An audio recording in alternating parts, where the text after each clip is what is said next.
You get it? Uh, Long time ago, these people used to eat blood from the living animals. Yeah. So we call it we call it the boro. Yeah. In fact, they take a rope. They tie. They make two ties. One from this point, another one at this end. So when the both ends are tied very tightly, you'll find that there is a nerve, the main nerve here.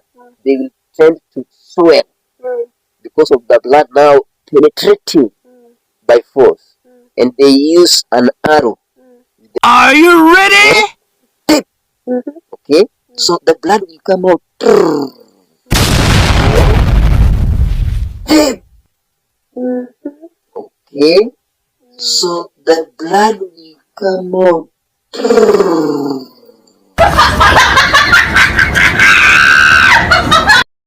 In the same process, they will direct the blood inside this pot.